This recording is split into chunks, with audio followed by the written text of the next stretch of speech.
Sebelum kita lanjut, jangan lupa like, comment, subscribe, dan nyalakan notifikasinya agar tidak ketinggalan info terbaru lainnya. Semoga bermanfaat.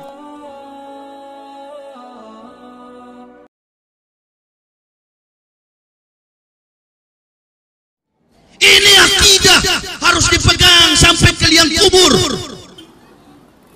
Ibu bapak kan sudah tidak merasakan manisnya itu. Alhamdulillah, saya masih rasa.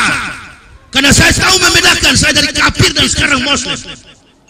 Jangan bilang mualaf itu lemah, ente yang lemah.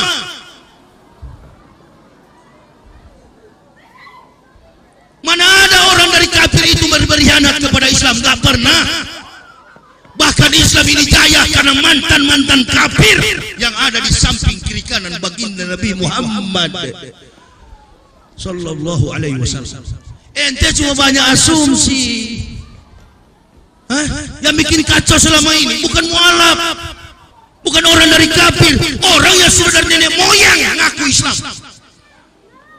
Saya saja dari kafir, masya Allah, mencintai Nabi Muhammad sudah teruji dibanding bapak ibu. Mana kecintaan bapak ibu kepada Rasulullah? Tunjukkan. Sudah tidak mencintai, sudah tidak ada bukti, malah menghina. Nabi Muhammad ini, kalau ibu apa mau tahu, dari 124.000 nabi yang diutus oleh Allah, 123 nabi, 123.999 nabi gagal menuntun manusia. Satu nabi yang berhasil, nabi yang terakhir, Ahmad bin Abdullah, baginda Rasulullah Muhammad sallallahu alaihi wasallam. Makanya dari jauh-jauh hari 4076 tahun sebelum datang Nabi kita Muhammad, bersyukur kita menjadi muslim.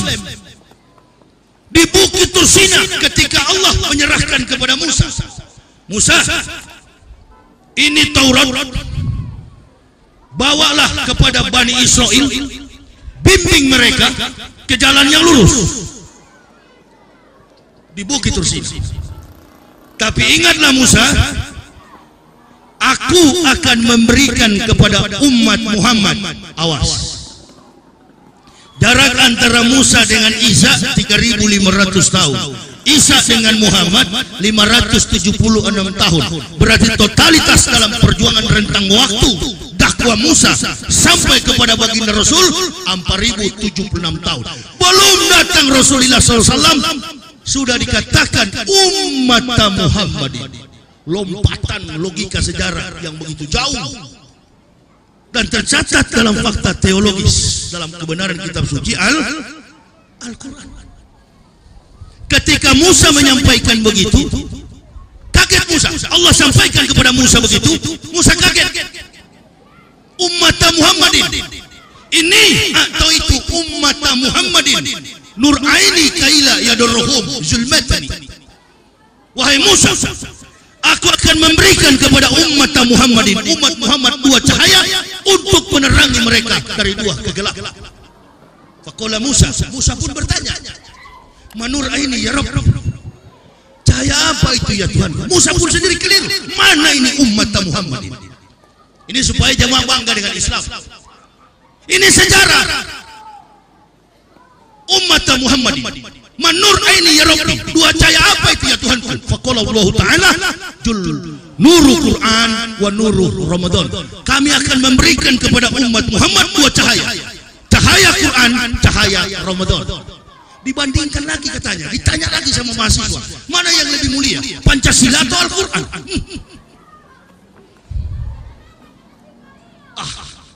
Tidak ada wibawa sama sekali kita ini.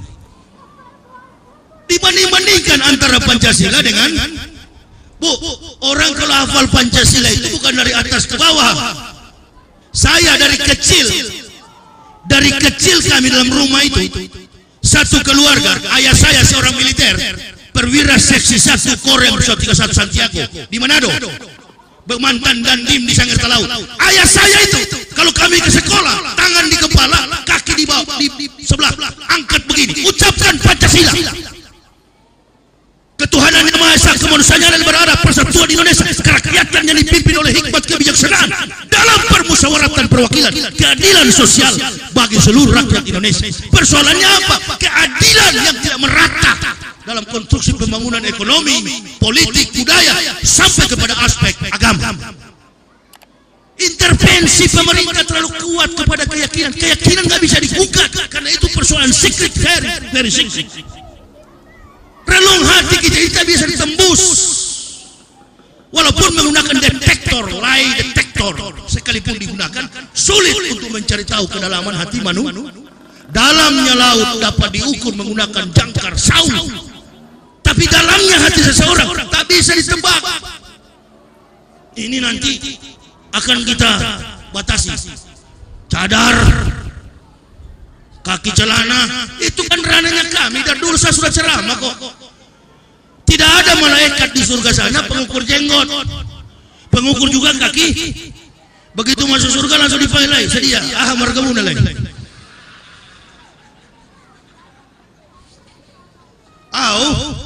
Balok si tomorang.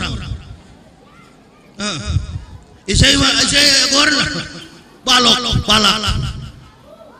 Lo surga.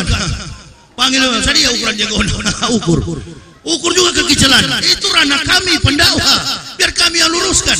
Siapa paling panjang jenggot, surganya paling tinggi. Jenggot kamu Yahya Waloni, maju, kata Ridwan. Kenal Ridwan? Kenal Ridwan? Bukan Ridwan yang jual soto Medan. Ridwan penjaga pintu surga. Maju kau Yahya, berapa jenggotmu? Hah? Oh 2 senti. Allahu Akbar, kata Ridwan, 2 senti begini di ruang tamu, yang paling panjang di atas, lantai 50. Kamu yang tidak ada jenggot sama sekali, seperti si botak ini tidak ada sama sekali. Ini kalau tidak ada jenggot begini di dapur surganya. Nggak apa-apa tak? Nggak apa-apa. Yang penting kita masuk surga, nggak usah ambisi, nggak perlu ambisi ke sana. Nah itu ranah pendakwa, itu keyakinan yang berilmu yang tahu. Kiwamut dunia bi arba'ati asa. Tertibnya dunia bergantung pada 4 persoalan, 4 orang. Yang pertama bi ilmi ulama'i, ilmu para ulama. Bukan berarti saya bilang begitu saya mendakwa diri saya ulama, bukan. Saya hanyalah bekas mantan kafir yang jadi Islam. Lebih Islam insyaallah daripada ibu bapak. Oh iya dong, harus begitu dalam hidup manusia. Bahasa dia boleh, saya nggak boleh. Itu bukankah prinsip orang Batak begitu? Dia jadi sarjana hukum, saya magister hukum. Dia jadi magister, doktoral hukum. Kan begitu. Prinsip yang melekat dalam studi antropologi masyarakat Batak. Bukan saya tidak tahu itu. Saya berdakwah tapi saya menguasai dulu. Saya baca dulu studi antropologi linguistik. Bahasa dan budaya dalam satu problematika masyarakat temporer. Masyarakat long time ago, waktu yang lampau dan sekarang, until now. Baca dulu, kemudian baru kita turun mendakwahkan. Pendakwa yang sejati, pendakwa yang betul-betul mampu membaca rekam jejak politik dan sosial budaya masyarakat, sehingga tidak ada tuduhan bagi kami. Oh ini ustadz anti Pancasila, ustadz radikal, ustadz ekstrim. Ya memang mesti ekstrim. Tujuannya apa? Godwatun fisabilillahi aurahautu khairun minat dunia wa ma fiha. Tujuannya bukan dunia tapi akhirat, lebih mulia daripada dunia. Antum ini tujuannya dunia, makanya kontras, tubruk terus, tertabrak terus dengan akhirat. Akhirat jangan dibawa dalam lembaga pemerintah, jangan dibawa dalam persoalan horizontal. Urusan akhirat, studi akhirat, urusannya adalah bahkan sampai kepada fakta-fakta yuridis. Vertikal, bukan horizontal. Ini semua dibawa ke dalam ranah pemerintah. Itu urusannya administrasi. Oh tapi begini Ustaz, teroris di mana-mana itu individu. Islam melarang, dan teroris tidak ada hubungan dengan agama Islam. Di dalam Islam saja Bu, mengganggu semut yang lagi mondar-mandir berdosa. Mengurung binatang di dalam sangkar burung berdosa. Itu dalam Islam. Nggak singgung kepada jamaah yang pelihara burung. Tapi kalau tersinggung ya nggak tersinggung, itu bukan manusia itu. Oh memang begitu. Ceramah kok. Saya juga ceramah di Cikampek pernah. Apa Kota Pinang. Ustadz nanti kapolseknya orang Kristen akan datang. Ya nggak apa-apa, suruh duduk di depan. Begitu saya ceramah saya bilang, Pak Kapolsek masuk surga kecuali sunat dulu masuk Islam. Oh dakwah kok apa urusan? Tak biasa kita ini takut dengan makhluk.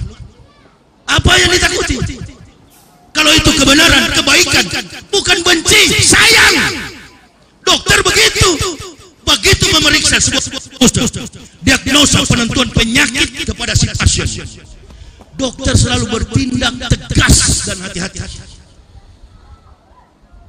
Bom gereja, bom Polres, bom rumah ibadah, bom masjid, bom vihara, nggak ada dalam kamus ajaran tauhid Islam. Islam berbaik sangka dengan kepada sesama. Ini ente teroris ISIS, USUS, SS. Itu pengecut semua itu, lempar bom lari. Kalau laki-laki jangan pakai lari. Jangan pakai lari kalau laki-laki. Berani berbuat, berani tanggung. Lempar bom katanya, ketemu malaikat di surga. Malaikat apa? Setan antum ketemu. Nggak ada begitu, hanya merusak citra daripada ISIS. Kalau laki-laki urus diri baik-baik, perbanyak dalil, baru berdakwah. Hei kafir, kau masuk neraka. Muslim, marilah engkau semua masuk surga. Itu jihad. Dan nggak usah pakai bela. Saya tadi sholat zuhur di Masjid Al-Islah. Al-Islah di Delhi, saya Belutu. Karena di sampai situ kami sudah tahrim. Saya bilang istri saya, ini zuhur 12:13 menit. Mampir yuk. Kenapa? Aku banting sini kita dengan malaikat. Ya kami kalau sholat bilang begitu, aku banting dengan malaikat di sini. Saya memang dari kecil jiwanya jiwa fight. Baca riwayat Umar bin Khattab memang cocok ini sama. The desert fox, the desert lion, singa daratan, singa padang pasir. Begitu memang. Apa yang ditakuti? Kebenaran. Mana ada kebenaran dipenjarakan? Kata South Africa, Presiden Afrika Selatan yang dipenjara, Nelson. Kalian penjarakan saya, tapi pikiran saya tak pernah terpenjara sampai ku mati masuk ke dalam liang kubur. Nelson Mandela. Itu yang harus kita pegang. Kebenaran itu disampaikan kulil haqq walau kana murun. Kebenaran itu walaupun pahit sampaikan. Demi apa? Kemaslahatan. Jangan kau halang-halangi ini kafir mau masuk Islam. Itu urusan kami. Dasar penjilat kau. Hitler bilang penjilat itu bagaikan lalat di atas pesos. Lalat di atas pesos. Kalau nggak percaya, ente coba dulu di samping masjid satu tempat, lepas di situ. Tunggu 5 menit kalau tidak datang. Pesos itu tai. Nggak ngerti bahasa kedokteran rupanya. Kalah sama Manado Batak ini. Feses di atas, lalat di atas feses. Kenapa terungkap itu dari mulut Hitler? Karena Goebbels, pendamping Hitler, bisik, brief kepada Hitler. Dia brief Führer Jenderal Rommel yang disebut dalam gelar istilahnya The Desert Fox, rubah padang pasir, telah berkhianat kepada Hitler. Siapa Rommel ini? Jenderal yang paling tangguh, tangan kanannya Hitler dalam setiap peperangan menghadapi Prancis maupun sekutu musuhnya. Nggak pernah kalah Jerman. Karena Jenderal Rommel ini punya strategi sebagaimana pahlawan kita Sudir, perang gerilya hebat sekali. Akhirnya dia berkhianat. Dilapor oleh Goebbels. Hitler katakan, Führer katakan, sampaikan kepada Rommel 2 yang harus dia pilih. Minum cyanida atau dia dimahmilkan, ditembak mati di hadapan regu tembak. Rommel memilih untuk minum cyanida. Minum dalam tempo 5 menit, berangkat ke rahmatullah, kembali ke asalnya, ke pangkuan Mungkar dan Nakir. Oh iya, biar Kristen ke sana. Mau kemana ente? Saya ceramah di Aceh sepakat, di sebelah ada kuburan Kristen dan Islam. Saya bilang biar mau nebeng tetap ke sana. Ada kuburan di samping, ada kuburan Kristen, ada juga kuburan. Biar nebeng tetap berangkat, beda ukurannya. Kalau Muslim, masya Allah, malaikat lihat, oh ini Muslim, ada cahaya di kubur. Pokoknya Muslim yang NU, Muhammadiyah, Naqsabandiyah, Al-Wasliyah, yang namanya Muslim tetap masuk surga. Nggak ada di Al-Quran dan hadis bilang bagi surga NU nanti apabila orang NU meninggal surganya agak ke kanan, lampu merah Alfamart belok kiri. Kepada orang Muhammadiyah, Al-Wasliyah, Nahsabandiyah, surganya agak ke kiri, nanti ada pohon mangga, durian ucok belok kanan. Oh enggak, saya enggak bisa Pak. Saya kalah Ustaz, saya sudah pernah makan durian sampai sekarang tobat saya, enggak mau.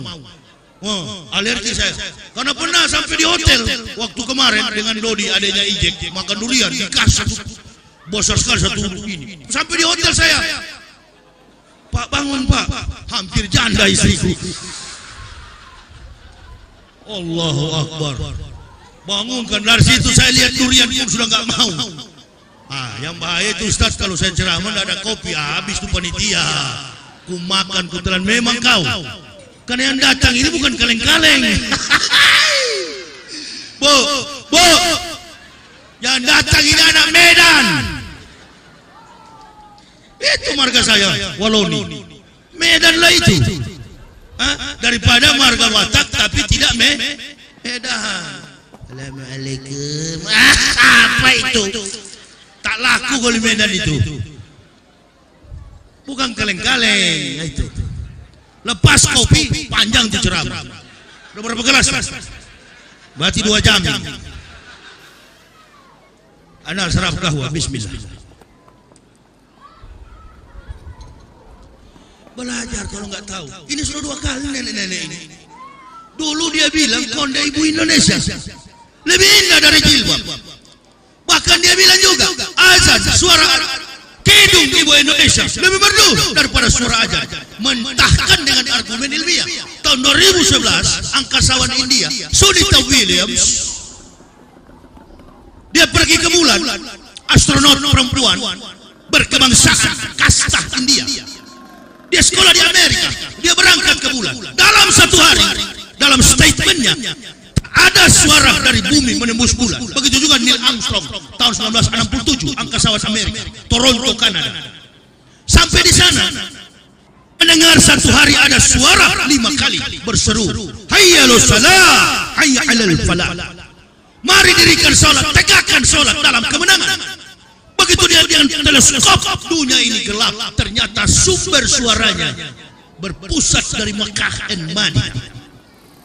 Iskelbus, dia masuk Islam jadi ustazah perempuan. Nah coba nanti panggil si goblok itu suruh nyanyi Indonesia Raya kalau sampai ke bulan. Makanya kalau pokok goblok belah, banyak-banyak membacalah bangsa ini. Kalau pemimpin suka membaca, insya Allah masyarakatnya juga membaca. Nggak bakal pintar ente kalau nggak membaca. Itu saya bilang goblok tapi sok pintar. Lawrence Edward Joseph juga begitu.